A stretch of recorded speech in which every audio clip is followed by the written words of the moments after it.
പല ഉന്നത വിദ്യാഭ്യാസം കഴിഞ്ഞ വിദ്യാർത്ഥികളും ഇന്ന് ജോലിക്ക് വേണ്ടിയിട്ടും അല്ലെങ്കിൽ അങ്ങനെയുള്ള പല മേഖലകൾക്ക് വേണ്ടിയിട്ടും ജോലി സംബന്ധമായ സെക്രട്ടേറിയറ്റിൽ നിരാഹാരം കിടക്കണ്ടായി. അതിനൊന്നും ഇവിടുത്തെ ഗവൺമെൻറ് കണ്ണടച്ചുകൊണ്ട് നിൽക്കുകയുണ്ടായി.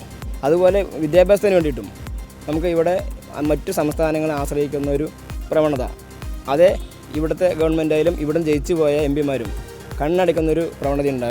അതൊരു മാറ്റം വരുത്തണം. രണ്ടാമത് വന്ന് പറഞ്ഞാൽ നമുക്കറിയാം ഇവിടെ ആരോഗ്യ മേഖല, കേരളം ആരോഗ്യ മേഖലയിൽ 1-ാം നമ്പർ എന്ന് എല്ലാവരും പറയാറുണ്ട്. പക്ഷേ മന്ത്രിമാരുടെ കുടുംബാംഗങ്ങൾ വരെ നമ്മൾ ആരോഗ്യ മേഖല സംരക്ഷിക്കാൻ വേണ്ടിയിട്ട് വിദേശ രാജ്യങ്ങൾ പോകുന്ന സമയത്ത് ഇവിടെ പ്രചരിപ്പിക്കുന്നത് 1-ാം നമ്പറാണ് ആരോഗ്യ മേഖലയിൽ എന്ന് പറയുന്നത്. ഇതിനെല്ലാം ജനങ്ങൾ തിരിച്ചറിഞ്ഞു കഴിഞ്ഞു. അപ്പോൾ ഈ വരുന്ന 26-ാം തീയതി ഇതിനെല്ലാം ഒരു പ്രതികാരം ഉണ്ടാകുമെന്ന് പ്രതീക്ഷിക്കുന്നു. നിരവധി കായിക താരങ്ങളെ വാർത്തെടുത്ത ഒരു സ്ഥലമാണ് ആലത്തൂർ. കുനിശ്ശേരിയിലെ നരിപ്പറ്റ, കാവശ്ശേരി, പല്ലശ്ശേന പഞ്ചായത്തുകളിൽ നിന്നും ദേശീയ തലത്തിലേക്ക് നീന്തൽ താരങ്ങളെ വാർത്തെടുത്ത ഒരു സ്ഥലമാണ് ആലത്തൂർ. ആ നീന്തൽ താരങ്ങൾക്ക് ഒരു അടിസ്ഥാന സൗകര്യം പോലും ചെയ്തു കൊടുക്കാൻ ഇവിടെ നിന്നും ജയിച്ചു പോയ ഒരു ജനപ്രതിനിധിയും ഇതുവരെ ഒരു മുൻകൈയും എടുത്തിട്ടില്ല. എരുമൂരിൽ നിന്നുള്ള അനുരാഘവൻ അന്തർദേശീയ അത്ലറ്റാണ്. ആ കുട്ടി ഇവിടുത്തെ സ്കൂൾ ഗ്രൗണ്ടുകളിലും റോഡിലൂടെയും ഓടിയിട്ടാണ് ഒരു അന്തർദേശീയ തല മത്സരങ്ങളിൽ പങ്കെടുക്കുകയും മെഡൽ നേടുകയും ചെയ്തത്. ആലത്തൂരിലെ വളർന്നു വരുന്ന കായിക താരങ്ങൾക്ക് പരിശീലിക്കാൻ ഒരു ഗ്രൗണ്ടോ അല്ലെങ്കിൽ ഒരു സ്റ്റേഡിയമോ അല്ലെങ്കിൽ ആലത്തൂരിലെ ഭാവി കായിക താരങ്ങൾക്ക് വേണ്ടിയിട്ട് ഒന്നും ചെയ്യാൻ കഴിയാത്ത എം പിമാരെയാണ് ആലത്തൂരിൽ നിന്നും ഇതുവരെ ജയിപ്പിച്ചെടുത്തിട്ടുള്ളത്. ആലത്തൂരിലെ എം പിമാർ പാർലമെൻറ്റിലേക്ക് പോയിട്ടുണ്ട്.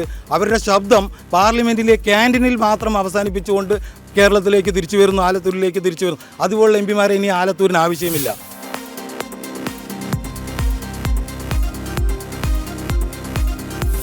എൻ്റെ തൊഴിൽ ഓട്ടോ ഡ്രൈവറാണ്. നമ്മൾക്ക് തൊഴിൽപരമായിട്ടുള്ള കിട്ടുന്ന ആനുകൂല്യങ്ങളും അതുപോലെ നമ്മൾക്ക് ഈ പാവപ്പെട്ട ജനങ്ങൾക്ക് വേണ്ടിയിട്ടുള്ള ആവശ്യങ്ങളും ഒന്നും ഈ കേരള സർക്കാർ ഒന്നും ചെയ്യുന്നില്ല. നമ്മൾ ഇതിൽ നിന്ന് കിട്ടിയിട്ട് വേണം നമ്മൾക്ക് നമ്മുടെ കുടുംബങ്ങളും നമ്മുടെ മക്കളുടെ വിദ്യാഭ്യാസമായാലും എല്ലാ കാര്യങ്ങൾക്കും ഇതിൽ നിന്ന് വേണം. ഓട്ടത്തിൻ്റെ കുറവും അതിനുള്ള ടാക്സിൻ്റെ വർധനവ്, ടാക്സ്, ഇൻഷുറൻസ്, അങ്ങനെ എല്ലാ വണ്ടിൻ്റെ വാഹനങ്ങൾക്കുള്ള എല്ലാത്തിനും വർധനവ് കൂടിയ കാരണം ജീവിക്കാൻ തന്നെ വളരെ ബുദ്ധിമുട്ടിലാണ്. Indian Institute of Commerce Lakshya presents Jana Shabdam in association with Amritaveni. Learn commerce professional courses only from Indian Institute of Commerce Lakshya. Amritaveni Hair Elixir. സമൃദ്ധമായ മുടി ബയോടെക്നോളജിയിലൂടെ.